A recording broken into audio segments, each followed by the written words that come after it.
Olá, gente.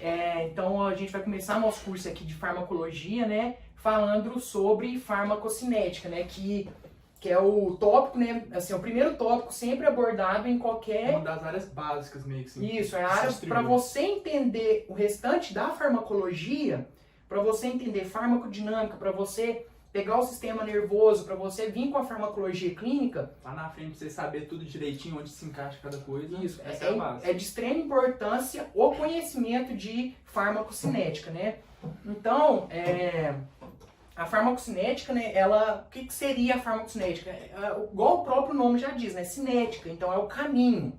É o caminho no qual o fármaco percorre, né, para ter aquele efeito desejado ou não, efeito terapêutico ou tóxico, né? Então, a gente costuma falar, né, no meio acadêmico que a diferença entre farmacocinética e farmacodinâmica. Farmacocinética é o que o organismo faz com o fármaco. Já na farmacodinâmica, o que o fármaco faz com o organismo. Então, sua interação mais com as áreas, né? questão. Como que é? Pode falar para ela. Tá. E é bom lembrar que como que é a subdivisão da farmacocinética? São principalmente 4 tópicos, que é a absorção, a distribuição pelo organismo, a biotransformação, ou alguns autores chamam de metabolismo do fármaco, né? E a excreção, que é a eliminação dele do organismo. Então, a farmacologia, então, na farmacocinética, divide didaticamente, né, em 4 tópicos, né? Que é a absorção, né, desde o momento que você administra o fármaco, né? Seja no caso de via oral, né? Por exemplo, na via venosa, a gente não tem absorção. Por quê? Porque você já injeta o fármaco, né, a droga, direto na corrente sanguínea. Então você não tem um processo de absorção em si Nesse caso também a biotransformação já é menor, porque o metabolismo dele já é diminuído, porque não vai passar principalmente pelo fígado. Isso. Então nessa videoaula a gente vai explicar sobre a absorção, né? Que é a primeira etapa da farmacocinética, que é a absorção. Depois, né, a gente vai gravar uma videoaula de distribuição, uma videoaula de metabolização e uma videoaula de excreção. Então, hoje vai ser abordado a absorção, né, que é o primeiro tópico da farmacocinética. Então, é desde o momento que você administra o fármaco, né, até ela ter sua administração para a corrente sanguínea. Então, a gente não vai focar muito nessa parte de conceito, porque aqui a gente quer ir mais um pouco a parte prática, explicar mais, mas se fosse dividir montar um conceito de absorção seria isso, né? Desde a administração da substância, do fármaco, da droga, né? Como queiram chamar, até a chegada ao plasma, que é o sangue, né? Então esse é o processo de absorção. Então a definição, passar do meio principalmente intestinal, qualquer outro meio que se aplicou, para o plasma do organismo. Ou sublingual, né? Que a gente também vai falar sobre as vias de administração, né? Primeiramente, para estar abordando isso. Então, gente, agora a gente vai falar da questão das vias de administração, que pode ser dividido principalmente em interal e parenteral. A questão interal lembra principalmente do quê? Do trato gastrointestinal. Vai ser onde vai ser a área de absorção delas. Parenteral, que não vai pegar o trato gastrointestinal, palavra difícil. Interal, subdividido em oral, retal e sublingual. Parenteral, endovenosa, intramuscular, subcutânea. Tem outras subdivisões também, mas essas aqui são as principais vias. Essa questão de administração, como são muitas, né? E sim, já tem bastante videoaula que já demonstra isso, né? A gente vai pegar só as principais mesmo, como a via oral, a endovenosa, né? A sublingual, a retal, né? Pra não ficar algo também muito esticado. Lembra que tem a dérmica e a... Como chama aquela outra gentilista? Inalatória? Inalatória. É bom que elas são mais específicas, né? Você tá com um problema já no pulmão, caso de asma e tal, você usa bombinha, já vai direto. Então vamos começar aqui a falar de quê? Da oral, que é a principal que a gente tem, né? A via de administração mais comum. Principal vantagem dela é a questão da segurança. Por quê? A absorção oral ali vai de um jeito mais devagar. Então, no caso de intoxicação, é mais difícil de acontecer e elas são mais testadas, assim, vamos dizer. Ela é mais aceitável pelo público, ela é mais, tem mais comodidade, né? Você vai, tomou o comprimido, pronto, acabou. E também a questão econômica, que você não precisa de ninguém para aplicar, você mesmo faz o uso e tal, é principalmente isso. A desvantagem. A latência maior, em alguns casos é ruim, no caso de urgência, por De exemplo. urgência médica, né, a gente precisa de um sublingual, né, um comprimido com sublingual que tem um efeito mais rápido. Tudo depende da indicação, da né? indicação, né, porque ele tem esse tempo de latência maior. Você precisa da cooperação do paciente. O paciente desacordado, por exemplo, não vai ter como fazer o uso dela. Outro benefício é que ela não precisa de uma técnica asséptica, por exemplo, endovenosa. Você tem que fazer uma higienização da área e tal. A gente vai colocando aqui para vocês, aqui vocês dão uma copiada aqui, eu vou pagar só para ir colocando, a gente vai colocar só as vantagens da oral, né, da intravenosa, da sublingual e da retal, né, porque as outras, essas são as que mais caem nas provas, assim, são as mais comuns. Claro que a gente tem que saber tudo, né, lembrando que isso aqui é só um material complementar, né, o local de estudo adequado é na literatura, em artigos científicos, em livros, né? Então eu só vou colocando aqui enquanto o Pedro fala. Katsung é bom, né? Que, ó, famoso Katsung, eu indico, assim, dou muito certo com ele, né? É muito bom pra cinética, não, essas coisas, mas pra... É mais, tipo assim, ela é básico. É básico, Se você quiser o padrão ouro ali, vai ser um Goodman, um trem assim. E lê por artigo científico, gente. Artigo Tem preguiça, gente. dá uma preguiça, mas é bom demais. Aqui, ó. O metabolismo, primeira passagem também, lembra? Então, aqui, ó, vou colocar aqui então, aqui, ó. Via oral. Vantagens. Então, o via oral, ele é seguro, né? Seguro. O que mais? Econômico. É uma forma barata de... A letra é um pouco feia, gente, mas eu acho que dá pra entender aqui, ó. Econômico. Comodidade. É, a comodidade do paciente, né? Comodidade, né? Agora as desvantagens. Desvantagens. Sofre metabolismo de primeira passagem, né? Aqui, ó. Sofre primeira passagem. Vou colocar aqui primeira passagem, mas é metabolismo de primeira passagem. O que isso quer dizer, né? Passa pelo onde? Passa pelo fígado. Esse metabolismo de primeira passagem significa que o fármaco ele vai passar pelo fígado, vai sofrer metabolização. Então vai diminuir o quê? Vai diminuir a biodisponibilidade, né? Que é a quantidade de fármaco livre para ter o efeito terapêutico.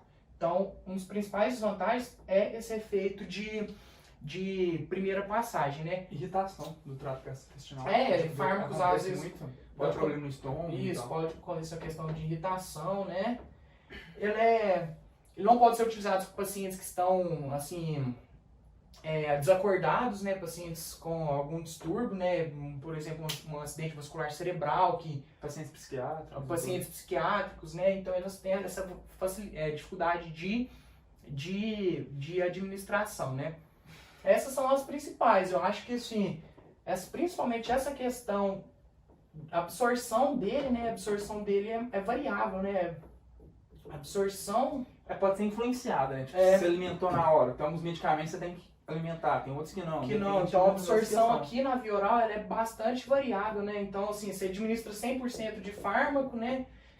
Dependendo da taxa de ligação a proteínas plasmáticas, dependendo da taxa, a questão da alimentação, né? Da área de absorção, são fatores que influenciam a absorção, né? Então, a absorção bastante o quê? Variável. Então, eu quero que vocês frisem nisso. A absorção da via oral é variável, né?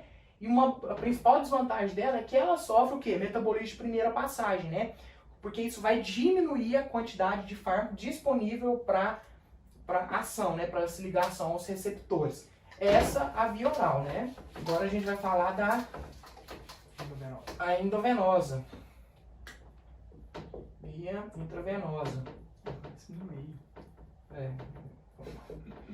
Vou botar o V de vantagens, né? Então a via intravenosa é uma via bastante o quê? Bastante rápida, né? Então, é uma via bastante rápida. Por que rápida?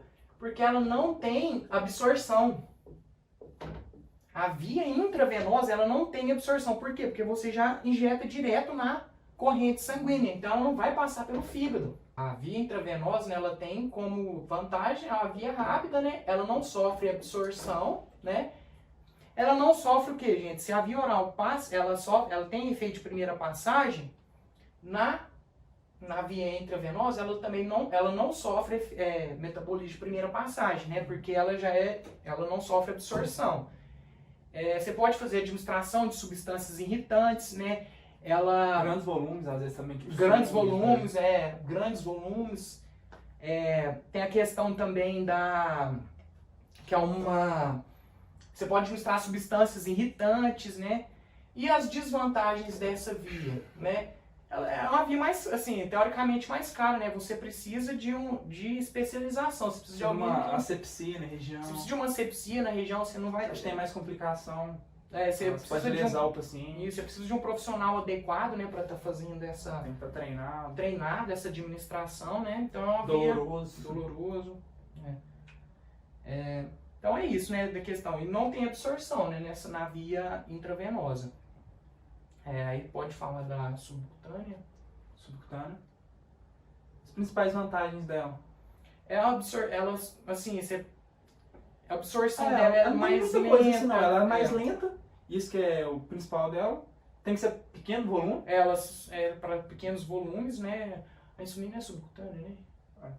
No caso de insulina, né? Que é pequenos volumes. Ela não tem muita complicação, tipo assim, não precisa ser muito aséptico. Tem que ter asepsia e tal, mas é mais tranquilo do que a endovenosa.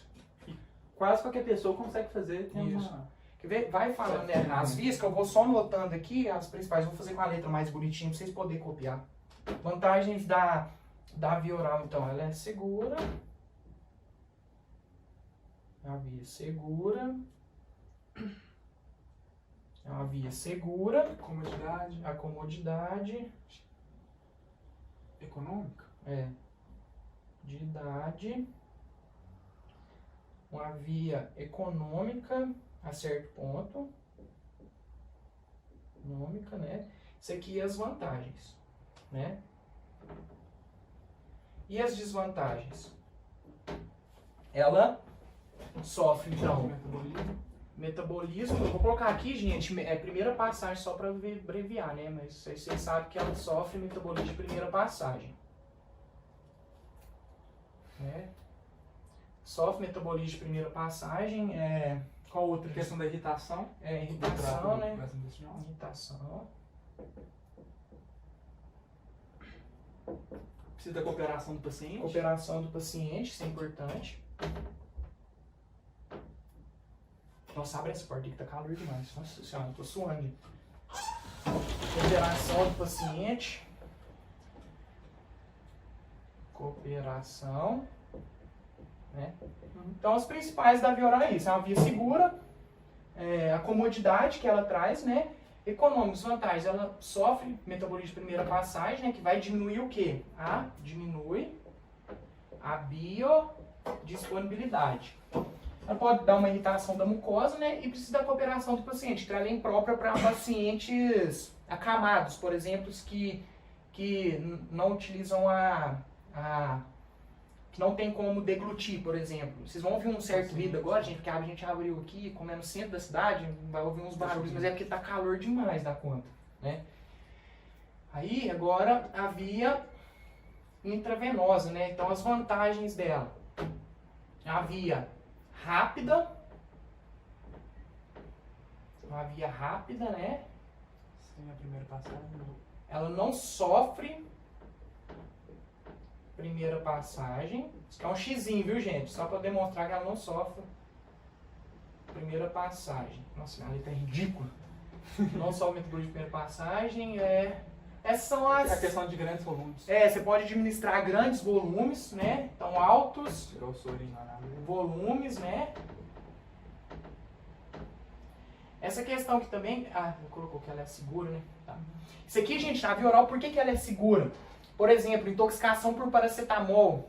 Se o paciente, uma criança vai e bebe paracetamol, dá tempo de você ir no hospital, né? Assim, se for bem rápido, e administrar E até você absorver também, ela vai dar um pico de uma vez igual aqui. Bota muito aqui, já era. Que você bota muito, às vezes dá um tempo ali pra você... Aí você usa um antagonista, um antídoto para intoxicação para paracetamol, a N-acetilcisteína. Tirar isso. Intoxicação por paracetamol a gente trata com... Isso aí, gente, tem muita... Não, é verdade. Intoxicação por paracetamol a gente usa N-acetilcisteína, né? Então na via oral dá pra você socorrer o paciente. Agora, na via intravenosa, se a gente administra paracetamol, você não vai ter absorção. Ah, lembrando aqui, gente, que a absorção na via oral, ela é o quê? Variável. E aqui não tem absorção. Não tem absorção. É um desenho bom, velho, disso depois que a gente pode mostrar. Depois se vocês quiserem, a gente passa um desenho para vocês poderem mostrar isso. A via intravenosa, ela não sofre absorção. Por quê? Porque ela já é injetada direto na corrente sanguínea por não sofrer o quê? Metabolismo de primeira passagem, né? E as desvantagens dela, né? Risco de intoxicação, né? Assim, se administrar uma sobredose, então que se administra uma sobredose... Pode lesar o paciente. Você pode matar o paciente, né? Lesar que eu falo, tipo assim... É. Perfurando uma veia dele, hematomas. É um procedimento mais invasivo, né? Necessita de treinamento. De uma sepsia da região. Treinamento. Mais asepsia, né? Sepsia não seria uma desvantagem, né? Mas assim, é uma dificuldade que nem todo mundo consegue sentir. Mas a principal desvantagem dessa via é a questão de sobredose. Porque, igual na via oral, se você administra uma sobredose aqui, como a absorção ela é mais demorada, tem como de você... Dá tempo de você socorrer o paciente. Já no caso da via intravenosa, é um pouco mais o quê? Mais complicado, né? Acho que vai estar meio repetitivo. Mas a gente tá repetindo só para focar. Fixar. Aí que a gente tem a via retal, né? As principais vantagens que ela tem é que você pode administrar em pacientes que estão sofrendo vômitos, náuseas, né? O trato gastrointestinal para cima está comprometido. Está comprometido. Então você pode usar a via retal, né? Só que outra desvantagem que você tem nela é a aceitação, né? A gente tem um debate sobre isso, né? Que a via às vezes não muito aceita pelos pacientes. Mas assim, a gente sabe que é importante. Às vezes para pacientes que não toleram algum medicamento via oral, a via retal, se você tem um fármaco de via retal, né, é importante a utilização, né? Mas se você tem outro, você vai usar outro. Sim, por quê? Porque a absorção, a absorção é irregular. A absorção aqui é muito irregular, né? E aqui também você tem menor potencial de sofrer metabolismo de primeira passagem, é uma vantagem, né? Menor potencial de sofrer metabolismo de primeira passagem. Só que se você... Aceitação. Aqui então a gente tem que metabolismo, vantagens. Não sofre metabolismo de primeira passagem. Sofre um pouco, né? Assim, é maior difícil a incidência de efeito de primeira passagem. Só que, assim, não é que não vai ter, mas é mais difícil, né? Sofre menos. Só que se você introduzir muito o fármaco, né, via retal, corre risco de entrar em contato com uma veia, chama veia mesentérica superior, lá do intestino, né? E se atingir essa veia mesentérica superior, se você, introduzir demais lá no ânus do indivíduo, aí você corre risco de quê? De ter essa questão de sofrer metabolismo de primeira passagem, por isso a questão da absorção é variável. Pode lesar a mucosa lá e tal. Essa, assim, é a principal vantagem, né? Assim, paciente que está acamado, e a principal desvantagem aqui é a dificuldade de aceitação do paciente, né? A gente tem, infelizmente, o preconceito, né? E a questão da absorção irregular, né?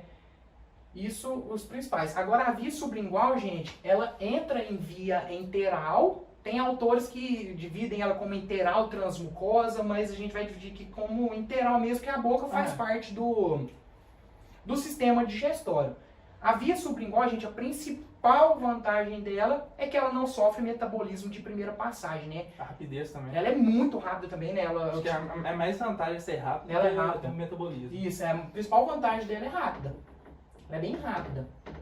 Além de não sofrer metabolismo de primeira passagem, né? É uma via que para usar em emergências, no caso, né, de hipertensão arterial, em crises de ansiedade, né? A gente tem o clonazepam em gota, o clonazepam sublingual. A gente tem um hipnótico também, o Zolpidem, que é hoje muito prescrito para dormir. Então essas são as principais vantagens. E a desvantagem é a cooperação do paciente, né? O gosto desagradável, às vezes pode ter um gosto desagradável, só que essa questão de gosto desagradável é bem, assim, varia bastante de quem produz isso, né? Porque hoje a gente tem adjuvantes, recipientes que vão corrigir o gosto, né? O mentol, a gente tem vários recipientes que vão corrigir o gosto do fármaco. E substâncias irritantes, né? Então, Assim, ficou um pouco repetitivo essa aula, ficou um pouco chata essa questão. Eu gaguejei aquela hora. A questão do subcutâneo Ela é mais lenta. é mais lento. Não pode ser muito volume. E Pode dar uma irritação pequena. Doses pequenas, né? Mais ou menos essa questão. E a gente tem a via intramuscular, que é uma via mais rápida. Mas a gente vai ficar focando muito nessa questão A de via. intramuscular é a substância mais oleosa, que é mais utilizada. Aqui também na via intravenosa é o risco também de embolia, né? É uma desvantagem, embolia. Principalmente se você administrar substâncias oleosas. Então, é necessário também um maior cuidado, né? Então é isso que a gente queria passar sobre vias de administração. A muscular também é bem dolorosa, né? Dolorosa. Ficou um pouco cansativo esse vídeo, gente, mas é isso que a gente passou de via de administração. Agora a gente vai apagar o quadro e vai voltar com... Situação? A gente agora vai falar em si do Explicando processo de melhor. absorção, né? Dos fatores que influenciam e tudo mais. Obrigado. Então, gente, para ter absorção, a gente vai precisar do quê? Do transporte da molécula em si para atravessar a barreira, seja ela tanto intestinal ou de onde que ela foi aplicada. Então, essa barreira vai ser o quê? A celular lá, que é formada pelo quê? Pela camada bicamada fosfolipídica, né? Que é coisa do ensino médio que a gente vê. Então, aí vai ter dois tipos de transporte através dessa membrana que a gente vai falar. Aí, tipo, tem uma divisão maior e subdivisões. Começando com passivo e ativo. A principal diferença entre eles é a questão do gasto energético. O passivo não vai ter o gasto energético e o ativo você vai precisar gastar energia para transportar essa molécula. Aí tem as subdivisões. Vai mostrando aí, porque Vai. acho que tá difícil de enxergar, né? Pode ir lendo aqui mostrando. Esses dois de cá são os mais passivos e ativos. Aí a gente começar pelo transporte passivo, transporte paracelular. Então aqui, gente, transporte passivo ativo. Não há gasto de energia, né? E aqui há gasto de energia. Não tem mais de ficar repetindo a mesma coisa. Então aqui o transporte paracelular, né? O transporte paracelular, gente, não tem gasto de energia, ele principalmente transporte por poros, né, na membrana. Então é principalmente para fármacos de baixo peso molecular. Por quê? Fármacos de baixo peso molecular conseguem o quê? Passar por esses poros na membrana, né? A da difusão, vocês estão vendo que vai atravessar onde? Vai ser na bicamada fosfolipídica. O que precisa ser? Precisa ser alguma coisa lipossolúvel. E o que vai demandar para não gastar energia? Tem que ter o gradiente. Ela tem que vir no gradiente de maior concentração para o de menor concentração, que é o normal acontecer. Aí com isso não vai gastar energia. Isso. Então aqui, gente, é para fármacos o quê? Lipossolúveis. Só vou colocar aqui. Então, quanto que é fármacos de baixo peso molecular? Aqui para fármacos o quê? Lipossolúveis. Aqui a gente tem o transporte ativo, que é a gasto de energia, a difusão facilitada, né? Que também vai a favor do gradiente de concentração. Vai do local que tem maior concentração de fármaco para o menor. Vai do maior para o menor, né? Vai a favor do gradiente de concentração. Só que aqui você usa o quê? Uma proteína para isso. Isso. Então aqui você já tem gasto de energia. Então aqui você tem um carreador, né? Um transportador proteico, né? Que vai facilitar facilitar a o única diferença aqui é que vai ter essa facilitação aqui. Isso. Aí só que vai a favor do gradiente de concentração. Esse daqui precisa ser lipossolúvel. Isso. Aqui não precisa necessariamente ser lipossolúvel nem ter baixo peso molecular, né? Desde que tenha afinidade por esse receptor proteico, a gente vai ter passagem do fármaco do gradiente a favor do gradiente de concentração, né? E aqui a gente tem outro fator, né? Outro transporte ativo que é o transportador de fármacos, né? Que esse vai contra o gradiente de concentração. Que vai a favor do gradiente de concentração, a diferença da difusão facilitada por transportadores de fármacos, que claro que a gente também tem, né? No caso aqui da levodopa, que é para mal de Parkinson, é por meio de transportadores desse tipo, né? Por meio desse tipo de transporte ativo. Vai gastar mais energia ainda. Aqui a gente tem um gasto energético maior por conta que vai contra o gradiente de concentração. Então esse, gente, é só para a gente demonstrar como os fármacos são absorvidos, né? Que pode ser com gasto energético ou sem gasto energético. Em caso de sem gasto energético, transporte paracelular para fármacos de baixo peso molecular, por difusão simples, que é para fármacos principalmente lipossolúveis, né? Transporte ativo, que aqui há gasto de energia. Então aqui há gasto de energia. Na difusão facilitada vai a favor do gradiente de concentração, né? Onde tem maior concentração, onde tem maior para menor, né? Uhum. de onde tem mais concentração para onde tem menos, e transportadores de fármaco que diferencia desse para esse. Os dois gastam energia, só que esse ele vai contra o gradiente de concentração. No caso aqui a gente tem o exemplo levodopa. Levodopa, que é um fármaco para tratamento de mal de Parkinson. Então é isso, gente.